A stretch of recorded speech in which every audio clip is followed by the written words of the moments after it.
Hello students, स्वागत है आपका हमारे स्टडी व्यू एजुकेशन चैनल में।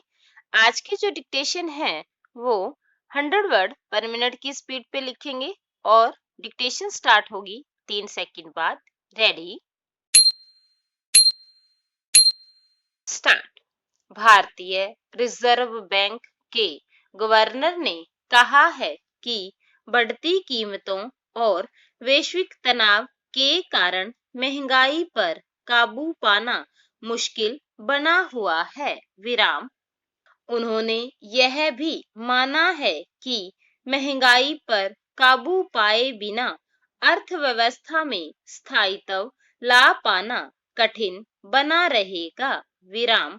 उनकी बातों को सिरे से खारिज नहीं किया जा सकता। विराम।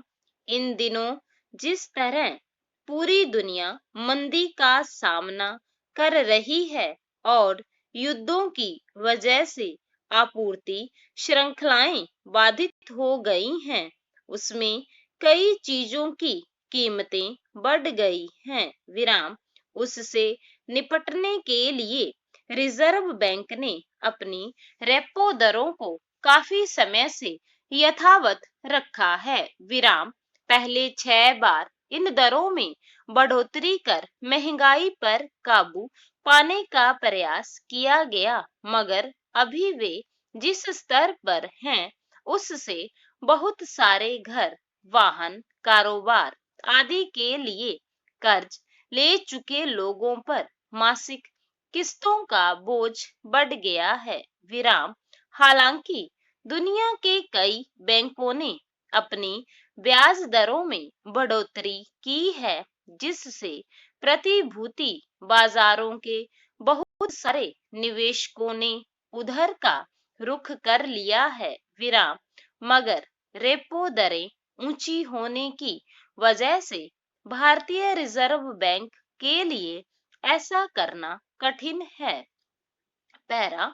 यह भी ठीक है कि कच्चे तेल की कीमतों में लगातार उतार चढ़ाव से अनिश्चितता का वातावरण बना हुआ है। विराम।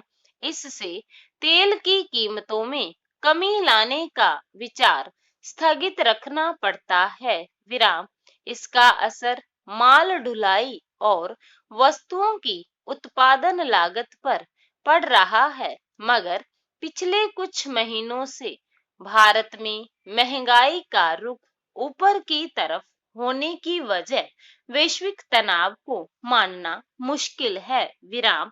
इसलिए कि सबसे अधिक महंगाई रोजमर्रा की वस्तुओं मसलन सब्जी, फल, दूध, अनाज की कीमतों में देखी गई है। विराम। इनमें सबसे अधिक महंगाई सब्जियों की कीमतों में दर्ज हुई। विराम। जबकि इस मौसम में सब्जियों की आवक अधिक होती है। विराम। मौसम भी लगभग अनुकूल ही रहा है। विराम। इन वस्तुओं की कीमतों में बढ़ोतरी का कारण वैश्विक तनाव नहीं माना जा सकता। विराम। माल ढुलाई का खर्च जरूर कुछ बढ़ा है, मगर यह कुछ महीनों की बात नहीं है। विराम। तेल की कीमतें लंबे समय से ऊंचे स्तर पर बनी हुई हैं, इसलिए माल ढुलाई और खेती में लागत पहले से बढ़ी हुई है। विराम। इसका एक पहलू यह भी है कि किसानों को उतनी कीमत नहीं मिल पा रही जितनी बाजार में उपभोक्ता को चुकानी पड़ रही है। विराम। इससे जाहिर है कि महंगाई के पीछे कारण कुछ दूसरे हैं और उन्हें नियंत्रित करने की सख्त जरूरत है। पैरा। अर्थव्यवस्था में स्थायित्व लाने की कोशिशें लंबे समय से चल रही हैं और रिजर्व बैंक का मानना है कि अगर महंगाई को 5% की सहनशीलता सीमा तक नियंत्रित कर लिया जाए तो इस दिशा में कामयाबी मिल सकती है। विराम।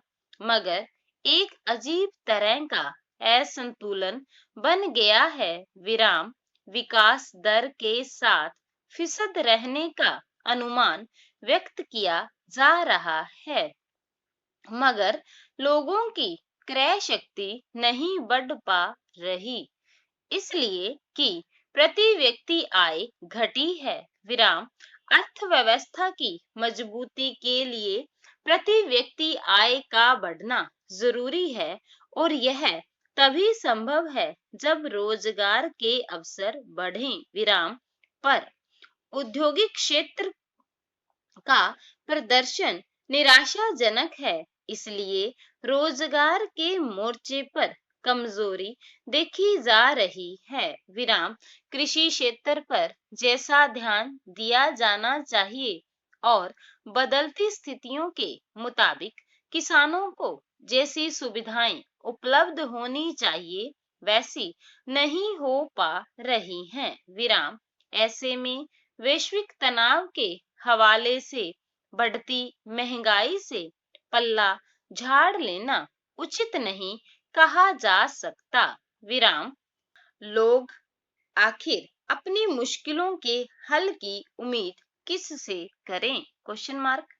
पैरा किसी भी हादसे का सबक यह होना चाहिए कि उसके बाद ऐसे इंतजाम हो जिससे उस तरह की घटना फिर न हो। विराम मगर ऐसा लगता है कि न तो प्रशासन को इस पर गौर करने की जरूरत लगती है और न कि कारोबारियों से लेकर आम लोगों को यह सोचने की जरूरत लगती है कि मामूली लापरवाही की कीमत क्या हो सकती है। विराम दिल्ली के अलीपुर में रिहायशी इलाके में चल रहे एक पेंट के कारखाने में जिस तरह आग लगी और उसमें 11 लोगों की जान चली गई, वह एक बार फिर यह बताने के लिए काफी है कि हर स्तर पर लापरवाही एक अघोषित व्यवस्था के रूप में चल रही है